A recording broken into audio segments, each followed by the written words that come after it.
सुनहरी मछली। एक दिन समुंदर से एक मछली तीरते तीरते तालाब आ गई। वो बहुत अनोखी थी।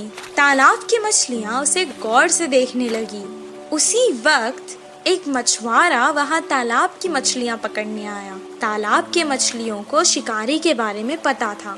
जैसे ही उसने जाल डाला, सारी मछलियाँ तुरंत वहाँ से भाग गई और ये सुनहरी मछली जाल में फंस गई। मछुआरे ने कहा, ये मछली तो कितनी बड़ी है, इसे मैं घर ले जाकर छोटे छोटे टुकड़े कर कर सुखा कर बहुत दिन तक खा सकता हूँ। ओ मछुआरे, मुझे मत मारो, मैं तुम्हारी मदद कर सकती हूँ। मछली की बातें सुनकर, अरे ये मछली तो बात भी कर सकती है, बताओ तुम मेरी क्या मदद कर सकती हो?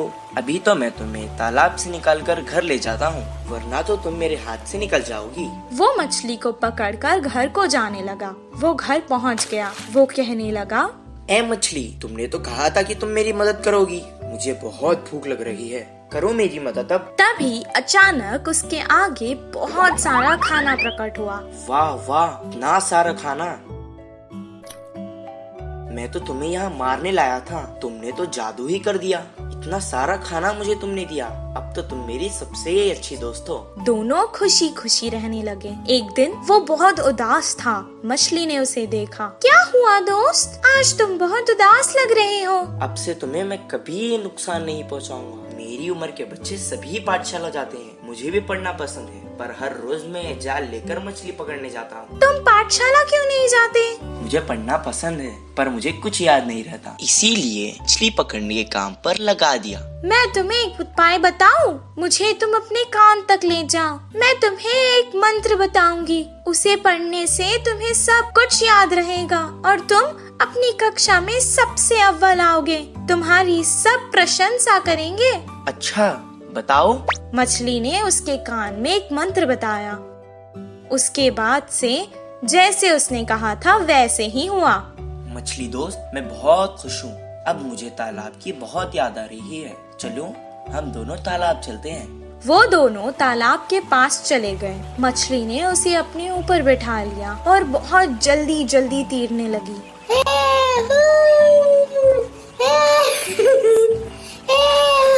और उसने सारे तालाब की सैर करवाई उसे। सबको देखकर वो बहुत खुश हुआ। जब उसका मन भर गया, वो वापस घर जाने लगा। मछली ने कहा, दोस्त, तुम अकेले ही क्यों जा रहे हो? मुझे भी अपने साथ ले जाओ। मैं जितना खुश पाठशाला में होता हूँ, आज मैंने देख लिया कि तुम उतना ही खुश तालाब में होती हो। मैं तुम्हें तुम्हारी खुशी से दूर नहीं कर सकता, इसीलिए मैं तुम्हें यहाँ छोड़कर जा रहा हूँ। मैं वापस जरूर आऊँगा दोस्त। इस कहानी से हमें ये शिक्षा मिलती है कि जिस काम में हमें खुशी मिलती है वही काम करना चाहिए और जहाँ रहने में खुशी होती है वही रहना चाहिए। कौवे की चालाकी। एक जंगल में दो बड़े बड़े पेड़ पास पास थे। एक पेड़ पे कौवे घोंसला बनाकर रहते हैं तो दूसरे पेड़ पर कबूतर रहते थे। पूरा दिन खाना ढूंढते हुए शिकार के लिए भागते थे। शाम ढलते ही अपने अपने स्थानों पर विश्राम करते थे। कौवे के समूह में एक अति आलसी कौवा रहता था। वो उठना ही देर से उठता था। बाकी सारे खाने के लिए बाहर जाते हैं तो ये कहीं ना जाते हुए पेड़ पे ही आराम से रहता था। कुछ ही देर में वो सारे खाना लेकर खाते समय उनमें मिलकर छीन के खाता था। ऐसे उस दिन उनके लाई हुई खाने को समेटकर कौवे एक तरफ और कबूतर एक तरफ समूह में आकर खाते हैं। तो कौवे हर समय झगड़ते हुए अपने अपने बल से आहार लेते थे। कबूतर तो सब मिलजुल कर रहते थे, बिना किसी झंझट के एक सामान बांटकर खाते थे। उन कबूतरों की एकता देख आलसी कौवे ने सोचा कि आहा, उन कबूतरों को तो देखो कितने अच्छे हैं और हमारे देखो कैसे हैं। छी, अगर जन्म लेना ही है तो शेर की तरह लेना चाहिए या फिर कबूतरों की तरह लेना चाहिए। बोलकर बहुत ही उदास हुआ। कुछ देर सोच में पड़ गया और चालाकी से एक चाल चली। कपड़ों को रंग डालने वाले के घर जाकर सफेद रंग में डूब के उठा। उसके बाद अपने आप को शीशे में देखकर उछलने लगा। देखने के लिए कितना सुंदर हूँ, कोई भी मुझे कबूतर ही सोचेगा और कबूतरों के साथ अच्छे से गा सकूंगा। उड़ते हुए जाकर कबूतरों के समूह में मिल गया। धीरे से अच्छे से गा रहा था।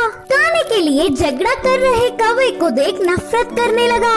ऐसे कुछ दिन बाद उस आलसी कौवा बिना कष्ट किए आराम से रहने लगा।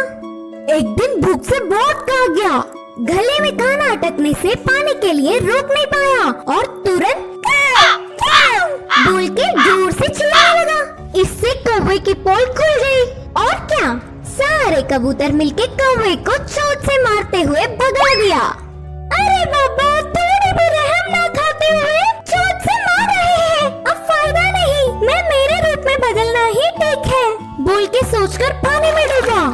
मजाक ये था कि वो कड़ी रंग होने के कारण वो गया ही नहीं। बिना कुछ समझते हुए अकेला ही रह गया।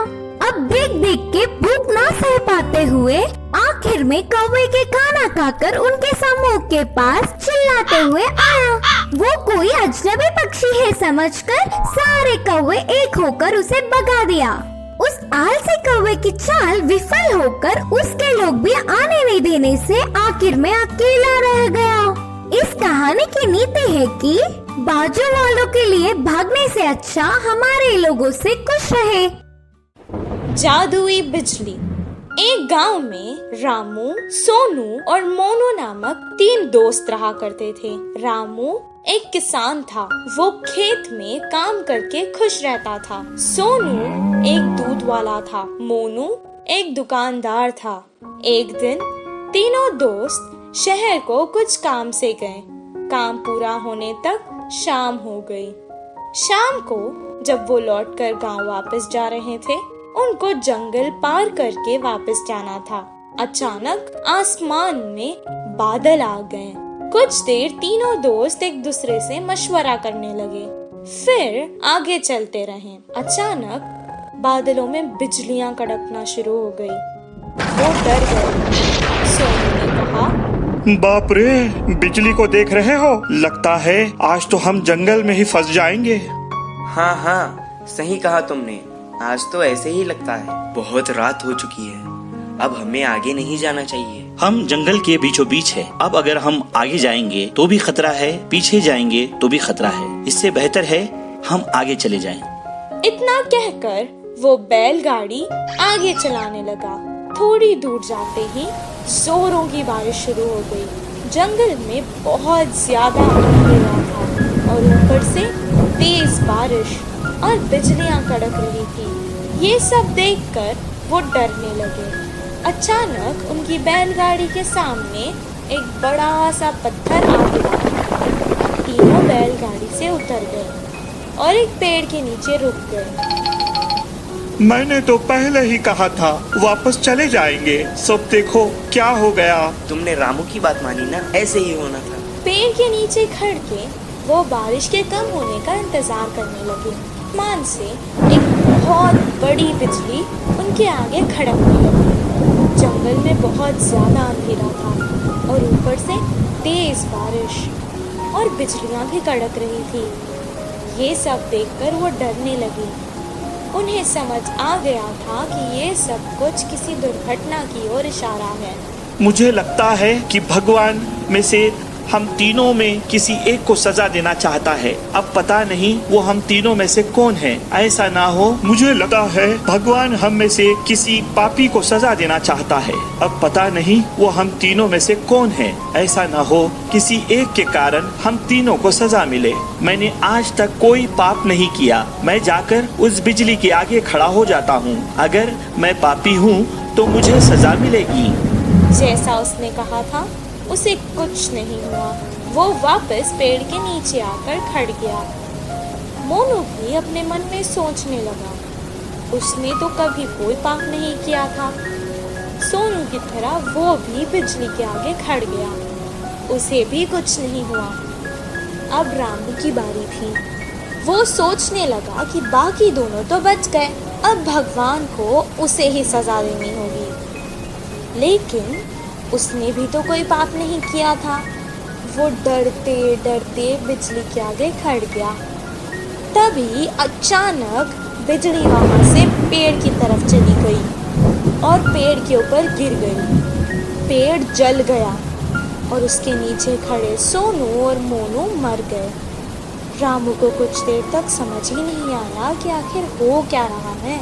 दोनों दोस्तों की मौत पर वो बहुत दुखी हुआ और रोने लगा। हे भगवान, ये क्या हो गया? अगर अब मैं इन दोनों के बिना गांव जाऊंगा तो गांव के लोग मुझे ही इनका मौत का जिम्मेदार समझेंगे और मेरी बहुत बेइज्जती होगी। इससे बेहतर है मैं यहीं अपने दोस्तों के साथ मर जाता हूँ। रामू बहुत देर तक रोने लगा और रोते रोते वो भी मर गया। और अचानक एक देवी आकाश से प्रकट हुई और वो रामू की अच्छाई से बहुत खुश हुई, इसलिए उसने तीनों को जीवित कर दिया।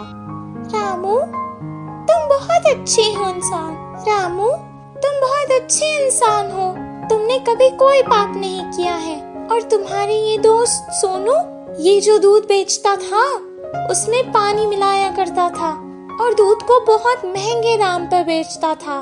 तुम्हारा ये दोस्त मोनू, ये जो व्यापार करता था, ये दुकान के सामान में मिलावट करता था और बहुत महंगे दाम पर बेचता था।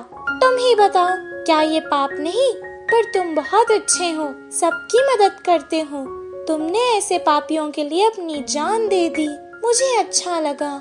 अब मैंने खुश होकर तुम तीनों को जीवित कर दिया है। सोनू, मोनू, तुम्हारी जिंदगी का कारण आज रामू है। अपने पाप छोड़ दो और अच्छे इंसान बन जाओ। सोनू मोनू ने अपनी गलती का पश्चाताप किया और अपने आप से वादा कर लिया कि अब वो कोई पाप नहीं करेंगे। और रामू जैसा अच्छा दोस्त पाकर वो बहुत खुश हुए। तीनों बैलगाड़ी में बैठकर वापस गांव आ गए। अगले ही दिन से वो अपने अपने काम पर लग गए। सोनू अब दूध में पानी बहुत कम मिलाता था और मोनू सही दाम पर सही तोलकर बिना मिलावट वाला सामान बेचता था। इस कहानी से हमें ये शिक्षा मिलती है कि अगर हम अच्छा करेंगे तो हमारे साथ अच्छा ही होगा।